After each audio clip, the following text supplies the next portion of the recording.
देवी और सज्जनों, मेरे कुछ मित्रों ने और मीडिया कर्मियों ने दो ज्वलंत विषयों पर दो प्रश्न पूछे हैं। पहला प्रश्न उन्होंने ये पूछा है कि जो राष्ट्रपति महोदय ने दिल्ली के संबंध में जो ऑर्डिनेंस इशू किया है उसको रिप्लेस करने के लिए क्या संसद में सामान्य बहुमत चाहिए होगा या 2/3 मेजॉरिटी चाहिए होगी दोनों सदनों में, और क्या ये संविधान संशोधन की कैटेगरी में आएगा या ऑर्डिनरी बिल की कैटेगरी में आएगा। और दूसरा प्रश्न ये पूछा है, और ये प्रश्न एक बयान बहादुर ने कोई बयान दिया है जो इन्हें साइंस टेक्नोलॉजी और कंप्यूटर की बहुत नॉलेज होगी लेकिन संविधान की नॉलेज नहीं है। उन्होंने कहा है कि जैसे राष्ट्रपति ने दिल्ली के संबंध में अध्यादेश जारी किया है ऐसे ही राष्ट्रपति अध्यादेश जारी करके किसी राज्य सरकार, कर्नाटका या किसी अन्य सरकार की भी शक्तियां छीन सकते हैं। तो आज इन दोनों प्रश्नों के बारे में मैं आपसे बात करूंगा, उनका जो मैं बताऊंगा आपको दोनों प्रश्नों का उत्तर मिल जाएगा। पहली बात यह है कि ये जो ऑर्डिनेंस रिप्लेस होगा विधेयक से, पहला सवाल यह है विधेयक होता क्या है। विधेयक एक प्रपोजल होता है, ड्राफ्ट होता है, मसौदा होता है कानून का।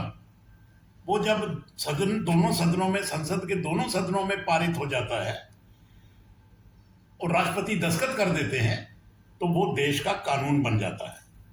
तो दूसरे शब्दों में ये कहिए कि सिंपल मेजॉरिटी से जो कानून बनता है वो साधारण बहुमत वाला कानून कहते हैं। सिंपल मेजॉरिटी से यहां मेरा मतलब है कि मान लो किसी सदन के 100 सदस्य हैं, 20 नहीं आए एब्सटेन करके या आए नहीं, 80 आए, तो 80 में से अगर 41 मेंबरों ने उस पक्ष में वोट कर दिया तो वो कानून बन गया। इसको बोलते हैं साधारण बहुमत, साधारण बहुमत वाला विधेयक, सिंपल मेजॉरिटी से पास होने वाला। इसको संविधान संशोधन बिल कहते हैं, लेकिन इस बिल के माध्यम से संविधान के किसी प्रावधान पर असर पड़ता है, इसलिए इसको कहते हैं। हालांकि इसके लिए बिल्कुल सिंपल मेजॉरिटी चाहिए। और इस कैटेगरी के बिल जो है, जैसे नया राज्य बनाना हो, किसी राज्य की के नाम में परिवर्तन करना हो, किसी राज्य की सीमाएं बदलनी हो, क्षेत्र बदलना हो, तो ये कॉन्स्टिट्यूशन अमेंडमेंट बिल तो हैं क्योंकि इनका संविधान पर असर पड़ता है, लेकिन ये पारित होते हैं बिल्कुल साधारण मेजॉरिटी से संसद की। दूसरी कैटेगरी के जो संविधान संशोधन है, जिनका जिक्र संविधान संशोधन वाला नियम जो आर्टिकल है 368 उसमें जिक्र है, ये पारित होते हैं 2/3 मेजॉरिटी से। क्या कहता है संविधान? संविधान यह कहता है 368 आर्टिकल में कि भारत की संसद 2/3 मेजॉरिटी से संविधान के किसी भी प्रावधान को बदल सकती है। किसी भी मतलब बदलना क्या होता है भाई, या तो आप संविधान में कुछ ऐड करेंगे, या संविधान में कुछ बदलेंगे, या संविधान में से कुछ हटाएंगे, काटेंगे, छाटेंगे। इसको कहते हैं एडिशन, वेरिएशन और रिपील। इन तीनों के माध्यम से संसद भारत के संविधान की किसी आर्टिकल, किसी चैप्टर, किसी अध्याय को बदल सकती है, और उसके पास ये अनलिमिटेड पावर है। लेकिन इस अनलिमिटेड पावर पर 1973 में सुप्रीम कोर्ट ने लगा दी रोक, केशवनंद भारती केस में। सुप्रीम कोर्ट ने कहा ठीक है, आपकी संविधान अमेंड कर सकते हैं, लेकिन आप संविधान का मूल ढांचा नष्ट नहीं कर सकते, आप संविधान का बेसिक स्ट्रक्चर नहीं तबाह कर सकते। सिंपल भाषा में बताऊं तो आप जिन कॉलम के ऊपर संविधान खड़ा है, आप उन कॉलमों को ही नहीं तोड़ सकते, हटा सकते। मतलब जो मूल उसका सिद्धांत वो है, स्ट्रक्चर, उसमें परिवर्तन, उस बिल्डिंग से छेड़छाड़ नहीं कर सकते। सो बारिंग दी बेसिक स्ट्रक्चर आप संविधान अमेंड कर सकते हैं, उनको पिलर्स को डैमेज मत करिए। ये सुप्रीम कोर्ट ने की 13 जजेस की बेंच ने केशवनंद भारती केस में 1973 में दिया था।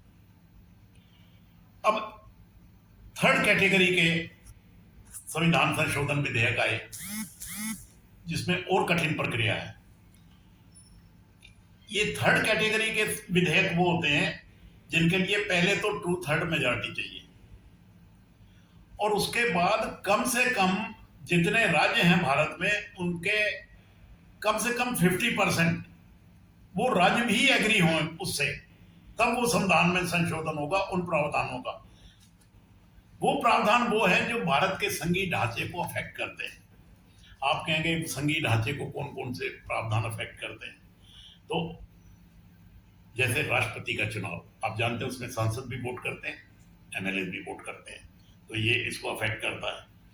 दूसरा है कार्यकारी शक्ति, यूनियन गवर्नमेंट की क्या होगी, राज्य सरकार की क्या होगी, ये संघीय ढांचे का पार्ट है। सुप्रीम कोर्ट या हाई कोर्ट की पावर, इस बारे में अगर विधेयक आना है तो भी उसमें वही प्रक्रिया होगी, 2/3 majority plus 50% of state. Distribution of legislative power, विधायी शक्तियों का बंटवारा केंद्र और राज्यों में हुआ है। 3 सूचियां बनी हुई हैं, union list, state list, concurrent list. उनमें अगर आप छेड़छाड़ करेंगे तो ऐसा संविधान संशोधन विधेयक 2/3 majority plus not less than 50% of the states, उनकी मंजूरी जरूरी है। और सबसे बड़ी बात यह कि जब अगर संविधान बनने की प्रोविजन को ही, प्रोसीजर को ही आप बदलेंगे जो 368 में लिखा है, तो भी राज्यों की स्वीकृति आवश्यक है, कम से कम 50% राज्यों की। अब हम कैटेगरी 1 में फिर दोबारा वापस चलते हैं, जिसमें कहा था कि सिंपल मेजॉरिटी से ये काम हो सकता था। मैंने कहा अगर नया राज्य बनाना है सिंपल मेजॉरिटी चाहिए, किसी राज्य की बाउंड्री बदलनी है सिंपल मेजॉरिटी चाहिए, किसी राज्य का नाम बदलना है सिंपल मेजॉरिटी चाहिए। हाँ, किसी राज्य की विधान परिषद जो दूसरा सदन है उसे समाप्त करना है तो भी सिंपल मेजॉरिटी चाहिए। अगर Puducherry, union territory of Puducherry, मतलब जिसको पहले पौंडीचेरी कहते थे, अब उसका नाम बदल के पुडुचेरी हो गया है, अगर पुडुचेरी में एक विधायिका बनानी है या मंत्रिमंडल में कुछ फेरबदल करना है जो 239A आर्टिकल है, तो भी सिंपल मेजॉरिटी चाहिए। और सबसे इंपॉर्टेंट, अगर दिल्ली के बारे में जो स्पेशल प्रोविजंस हैं, जो 3 संस्थाएं बनी हुई हैं 239AA, अगर उनमें कुछ संशोधन करना है तो भी साधारण बहुमत, ये आपके प्रश्न का उत्तर मिल गया। तो राज्यसभा और लोकसभा में दोनों सदनों में साधारण बहुमत से 239AA को बदला जा सकता है। अब इसमें भी 2 शर्तें लगी हुई हैं कि जो एक तो वो नॉर्मल लेजिस्लेटिव प्रोसीजर फॉलो हो गई होगा, 2 शर्तें ये है कि इस तरह के सारे बिल राष्ट्रपति की पूर्व सिफारिश के बाद ही सदन में आएंगे, लोकसभा और राज्यसभा में। और दूसरी शर्त यह है कि अगर आप किसी राज्य की विधान परिषद समाप्त कर रहे हैं या बना रहे हैं किसी राज्य में, तो उस राज्य की विधानसभा से प्रस्ताव पारित होके आपके पास आना चाहिए। तो इन शर्तों के साथ आप उनमें बदलाव कर सकते हैं।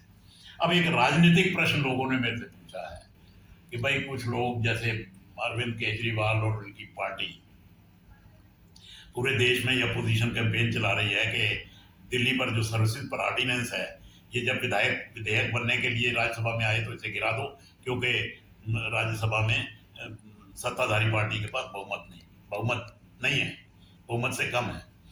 तो हालांकि सवाल ये राजनीतिक है, लेकिन इसके बारे में मेरी टिप्पणी ये है कि जहां तक मेरा ज्ञान है, एनडीए के पास 8 या 10 मेंबर संख्या से कम है, बहुमत से नीचे है। और कुछ पार्टियां ऐसी हैं जिन्होंने अभी तक अपना स्टैंड क्लियर नहीं किया है।